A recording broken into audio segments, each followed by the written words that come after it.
here where this valley comes out, there's a natural waterway. It's a dry riverbed. That is called a wadi. That rocks all over the place. Somebody pushed all the rocks out of the way to make a path. The curiosity to see what the world holds has driven people throughout history to explore the unknown, venturing into uncharted seas, dense jungles, and wastelands. For some, the thrill of discovery is worth any risk. However, as unbelievable as it may sound, there are places on this planet that are so dangerous and isolated that even the bravest souls wouldn't dare set foot in them, as entering can mean never coming back. From islands inhabited by hostile tribes to brutal, unforgiving landscapes where survival is nearly impossible, join us as we reveal some of the most inaccessible and isolated places on Earth. Plutos Gate. There's a small archway that leads into a cave near the ancient city of Hierapolis in modern Turkey, which is considered one of the deadliest places to see foot in. Called Plutos Gate, this ancient site holds a scary mystery that could only be deciphered recently. Plutos Gate got its name from Pluto, the Roman god of the underworld. According to ancient beliefs, this gate was a sacred place where Pluto could be worshipped. But what made it so unsettling was that it was thought to be an actual portal to the underworld, through which spirits from the dead crossed over into the world of the living. It is said that in ancient times, the priests would lead bulls into the cave as sacrifices to Pluto, and as soon as the bulls stepped into the gate, they would collapse and die instantly. For centuries, Pluto's gate was avoided. However, as people's beliefs changed and Christianity spread across the region, the site lost its importance and was eventually buried and forgotten for nearly 2,000 years until archaeologists rediscovered it. When the site was excavated, the archaeologists confirmed that, indeed, the atmosphere in the cave was highly lethal, but it wasn't due to its connection to the underworld, but due to the toxic concentrated carbon dioxide gases that were sipping out from the cracks in the ground.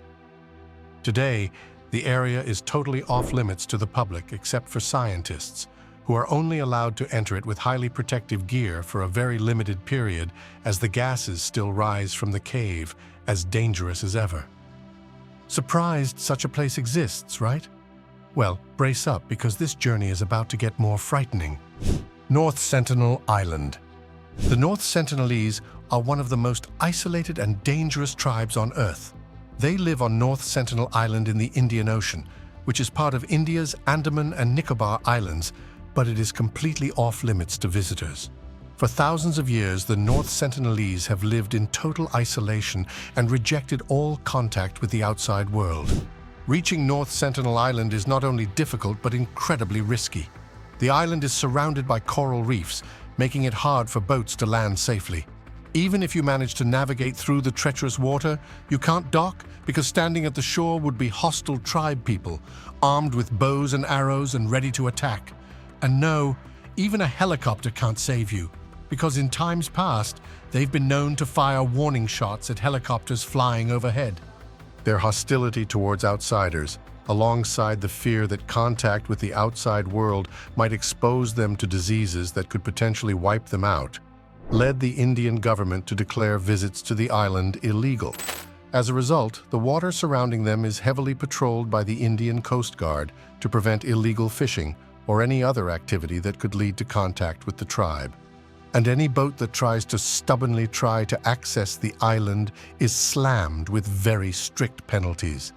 And even if you somehow evade the authorities and go to the island, the authorities will leave you to your fate as the risk of conflict is too high. Very little is known about how the Sentinelese live because no one has ever studied them up close. But they are believed to survive by fishing, hunting, and gathering food from the forest, which are the same methods their ancestors used for generations. Pavia. Sitting between Venice and Lido in the Venetian lagoon, Italy is an eerie island called Pavia. At first it might seem peaceful, but your perception of it will change abruptly when you hear of its dark history. The island's dark story begins in the 14th century when the bubonic plague, also called the Black Death, ravaged Europe. In a bid to stop the disease from spreading to the mainland, the Venetian government turned Pavia into a quarantine zone and sent people who were sick or dying there. At that time, Going there was like a death sentence, as affected people were neglected and left there to die, after which their remains were burned in large pits. It's said that even today, the soil of the island is mixed with human ash, but that's not where we're headed. Even after the plague ended and the facility was shut down, people still dreaded the island as they believed it was still haunted by the trapped souls of the people who died and were buried there. After years of not being in use, the facility was repurposed as a mental asylum. Just like when it was first used, the conditions here were harsh, as the patients were used as lab rats by the head doctor for really horrible experiments. However, after the head doctor went mad and jumped from the bell tower to his death, it was closed in 1968. But by then, the island's reputation as a place of pain and torment had already been established. Even fishermen avoided sailing close, as they believed it was cursed. Today, Pavia is abandoned. The buildings are old and falling apart, and the only sounds are the wind and the waves. Though there are very strict visitation laws, people who have tried to visit the island have reported feeling a deep sense of fear.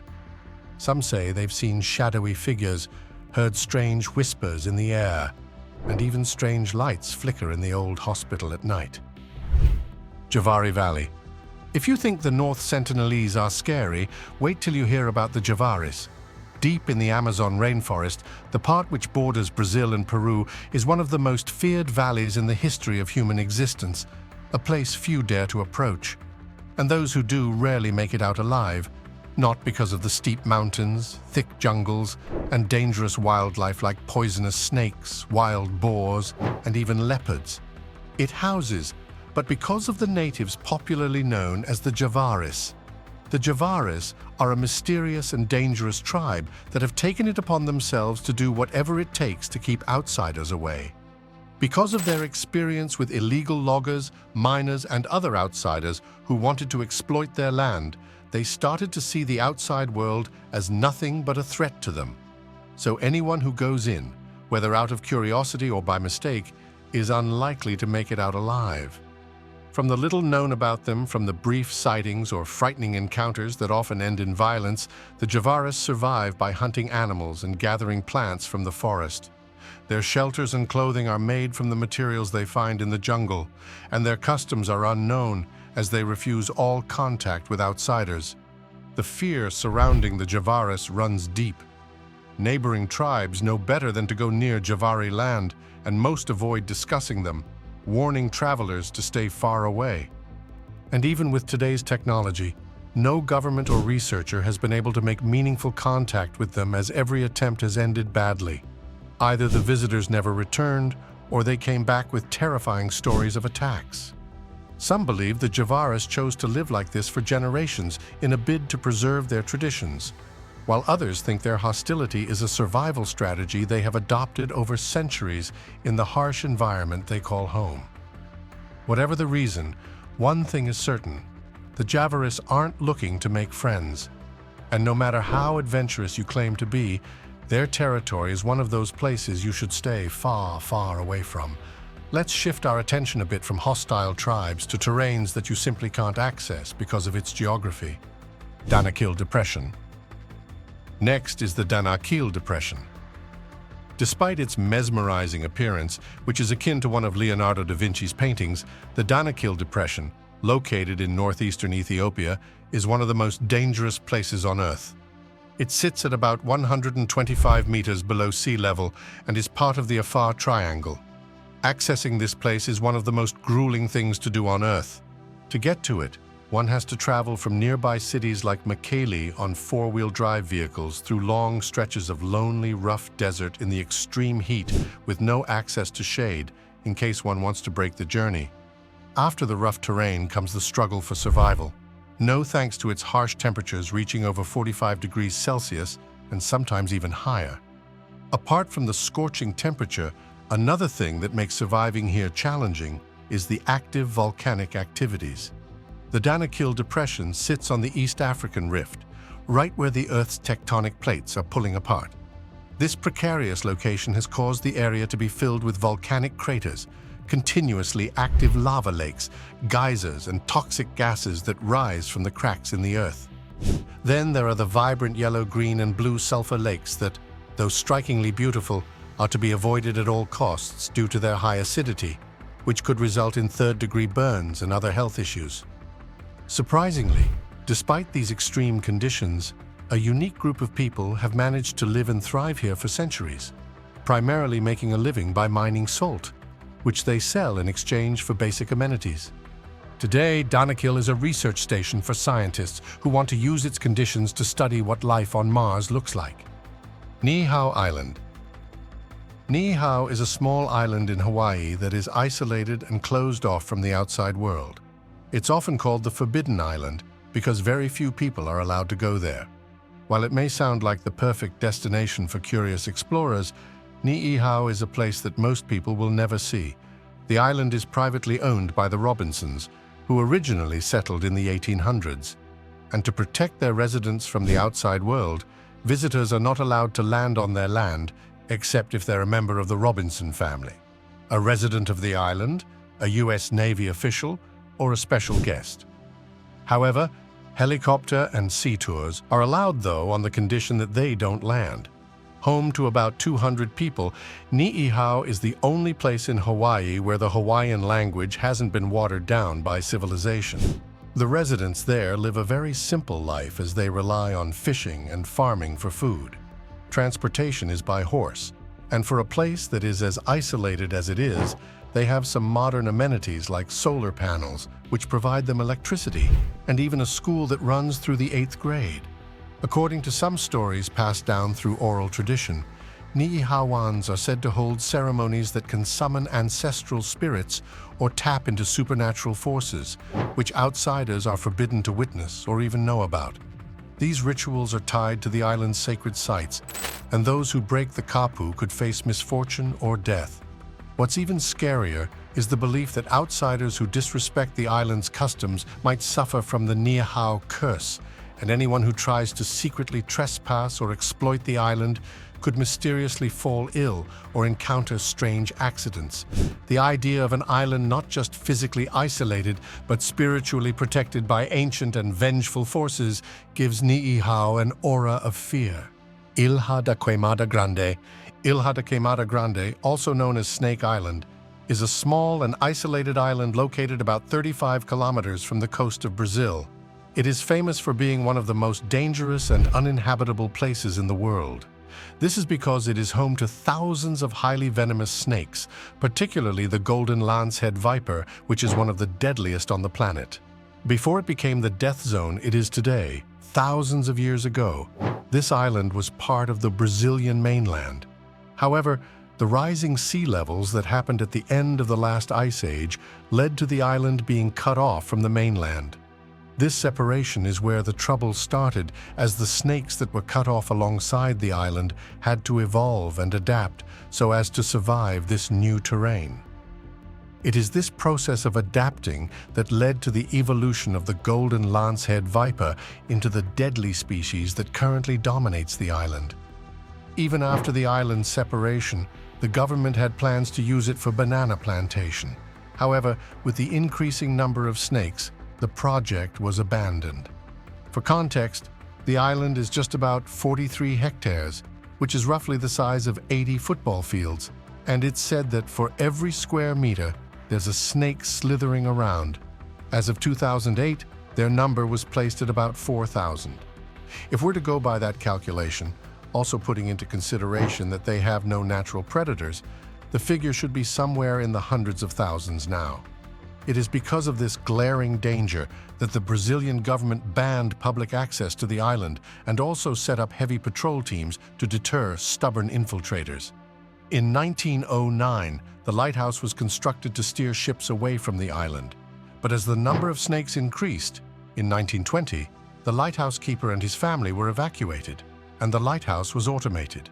Today, only scientists with special permission and a few maintenance workers for the lighthouse are allowed to visit, and even they must take extreme precautions when setting foot on the island. You won't believe the next place that humans have been banned from visiting. Mezhgorye. Deep in the Ural Mountains of Russia lies Mezhgorye, a town often compared to America's Area 51 due to its tight security and the air of mystery surrounding it. Access to Medjugorje is tightly controlled, as there are no highways leading there, and it's not the kind of place you walk into, as the area around the town is heavily guarded by military forces 24 hours round the clock every day. Foreigners are banned entirely. Even Russian citizens require special clearance to enter, and you may be detained if you're found loitering around without permission from the appropriate authorities. The Russian military controls the town, and rumors suggest that the people living there work on top-secret projects or are family of the staff, and that they live under strict secrecy rules, which is why they rarely discuss their experiences outside the town.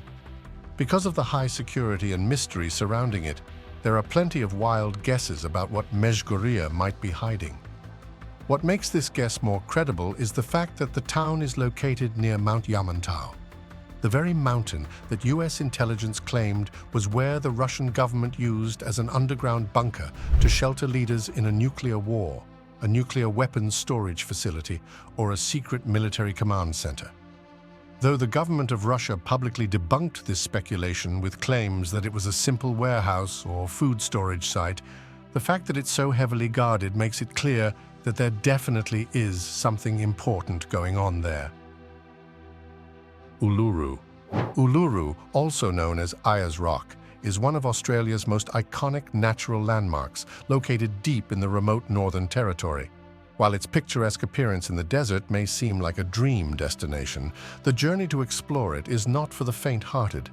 Visiting Uluru is more of an endurance test than a relaxing trip. Uluru is incredibly isolated, so much so that the nearest city, Alice Springs, is over 450 kilometers away, and even Alice Springs itself is surrounded by long stretches of desert. So, to access it, you must embark on a long drive through the wilderness or an expensive flight. If you do manage to make the journey, you'll find yourself in a harsh desert environment where the summer heat can be unbearable. We're talking over 40 degrees Celsius that, if you're not prepared, could leave you dehydrated or with severe heat stroke.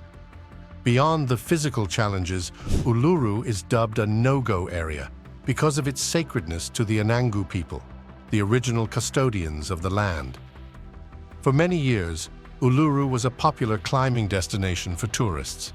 However, climbing the rock was always discouraged by the Anangu, as it is associated with their creation stories and is deemed disrespectful. Despite this, people continued to climb for decades until the practice was officially banned in 2019. Aside from climbing, there are certain parts of the rock that are considered especially sacred, and visitors are asked not to take photos or explore these areas.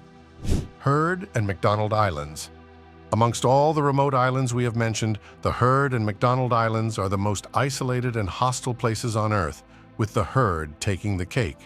Located in the Southern Ocean, over 4,000 kilometers away from the mainland, venturing into this island is like embarking on a journey of no return. That is why it remains uninhabited to this day. But if you're hell-bent on doing the impossible, get prepared for the worst and probably the most regrettable journeys of your life. First, you need to know that these islands are surrounded by some of the roughest seas on the planet, and accessing them is only by a boat ride, which can last for weeks. The islands are often covered with fog, ice, and sudden storms that can make navigation hellish. After the long and treacherous sail comes the challenge of landing, no thanks to the dangerous coastlines and fierce ocean currents, but it doesn't end there. From the coast, you're greeted with unforgivably cold weather and relentless winds that intensify the cold. After that is the risk of being injured or even killed by the Big Ben volcano, which is the most dangerous of the two islands, Heard, which erupts without warning. Compounding these risks is the fact that there are no resources or support for anyone, as the major shipping routes or ports are very far off. So if someone were to become stranded or injured, it could take weeks for help to arrive, and you can already predict the fate of such a person. Despite being inhospitable to humans, the islands are home to penguins, seals, and seabirds. While this might make them seem fascinating from a scientific or nature lover perspective, the reality is that the risks far outweigh the rewards. Speaking of risky, the Herd Island pales in comparison to the next location we'll reveal. Morgan Island. Who else has noticed that some of these no-go areas became so after certain species were left confined in a place? It was so for the Sentinels, the Javaris, and Ilha Grande. And now, we're seeing the same thing playing out in Morgan Island. This is Morgan Island, otherwise known as the Monkey Island. Wondering why an island with such a name will be off-limits? You'll soon find out. Located off the coast of South Carolina, USA, the Monkey Island has been deliberately disconnected from the rest of human civilization because of the dangers that lurk within it. And no, we're not talking about the thick forests and marshes, but the monkeys that the very island is named after. The island is home to over 3,000 rhesus monkeys, which were relocated there in the 1970s from Puerto Rico for research purposes and have since multiplied. Wondering why we earlier called it a danger that should be avoided at all costs? Well, it is because, apart from their very aggressive nature, they are carriers of the herpes B virus, a disease that can cause brain damage or even death if not immediately treated, and so a bite or as much as a scratch could spell a death sentence to the victim. Now, the few scientists who go there for biomedical research do so at a very high risk. To protect themselves, they must wear protective gear. And as soon as they're back to base, they're made to undergo a compulsory quarantine, during which they are closely monitored to be sure they're healthy enough to live and mingle with the rest of the public. Tristan Duna. Tristan Duna is a small, remote island in the South Atlantic Ocean, often called the most isolated inhabited place on Earth. It is part of a group of islands that belong to the British Overseas Territory of St. Helena, Ascension, and Tristan Duna. The nearest mainland is South Africa, more than 2,400 kilometers away. Because of its remote location, life on Tristan Duna is quite challenging. Starting from the difficulty in accessing it, since there's no airport, the only way to reach it is by sea, via a few boats from South Africa, which tour that route about 9 times a year. Depending on the weather, the trip can take around a week, but if the sea is rough, boats may be delayed or unable to land, which can leave the people on the island cut off for long periods. Ideally, this island shouldn't be inhabited by any human because of the active volcanoes that randomly erupts, but somehow, the indigenous people of the area have managed to adapt to living here. And though they have been forced to temporarily leave the island for England on several occasions, they always find their way back. Tristan Duna is occupied by a close-knit community of 250 people who are descendants of British settlers, sailors, and other people who came to live on the island in the 1800s. Even though the island is far from the modern world, people in Tristan Duna enjoy a good quality of life. Food is not a problem as they rely on livestock, fishing, and potato farming. They have a small school for children, a post office, and even a little museum for visitors. As a source of income, they export lobsters and sell handicrafts to the few tourists who manage to visit. Electricity on the island comes from generators, and the internet is available, though it is slow and limited. Apart from their remote location, which makes getting help in cases of emergencies challenging, it can be said that the Dakunas are very self-sufficient and have no need to make contact with the outside world. Cirk Island. In 1963, a volcano erupted under the ocean off the southern coast of Iceland, causing the emergence of a new island. This island was named Cirk, and over the next 4 years, eruptions continued, shaping the land into what it is today. But just like a few other islands, Cirk is one of the most restricted places in the world. When it emerged, it was just a bare patch of land with no plants or animals. Seeing it had not yet been visited and subsequently influenced by humans, scientists saw this as a rare opportunity to study how life develops from scratch, watch how plants take root, birds arrive, and tiny ecosystems begin to form. They made it off limits as even the smallest human impact, like dropping a seed or leaving behind food, could interfere with the study. Even the few scientists that visit each year follow strict guidelines and must take every precaution to leave the island exactly as they found it. In contrast to Cirk's untouched landscape is the Paliston Island that has managed to thrive despite its isolation. Paliston Island. Paliston Island is a tiny, remote island in the middle of the South Pacific Ocean. It belongs to the Cook Islands and is known as one of the most isolated places on Earth. The island is so far away from other places that getting there is a real challenge, as there's no airport, and the only way to visit is by boat, which could take a week to get there on the turbulent sea. To show how far off it is from civilization, even ships that bring supplies from the capital, Rarotonga, only come every 3 to 6 months or even more, depending on the weather conditions. The total indigenous population of the island is about 40 to 60 people, all of whom are descendants of the patriarch, William Marsters, who moved there with his 3 Polynesian wives in the 1860s. Life on the island is simple. The people depend on fishing, farming, coconuts, and occasionally rearing pigs and chickens for food. Their major source of water is rain, which is collected in large tanks and could serve them for months. Surprisingly, they have generators and solar panels which provide them with electricity for at least 4 hours daily. Because of how far off they are from civilization, the residents need to plan carefully, because if they run out of things like flour or fuel, they have to wait months for the next supply ship to arrive. But that's not all, as things could get very ugly during emergencies. Because of the poor network reception, communication with the outside world is limited, as people only rely on satellite phones or radios for important messages. And anyone with a medical emergency can also be declared dead, since the nearest hospital is far away in Rarotonga, which can take several days to reach by boat. Sadly, the population there is declining, as many indigenous people are leaving for better opportunities in bigger cities. If this trend continues in decades to come, the community might go extinct. Pravchika Brana is a stunning natural rock arch in Bohemian Switzerland National Park in the Czech Republic, and the biggest in the whole of Europe. While it may seem like a magical place to visit, it's one of the hardest places to reach.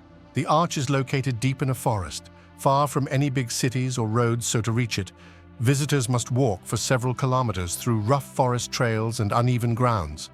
For someone who is not used to hiking, embarking on such a mission can be very exhausting.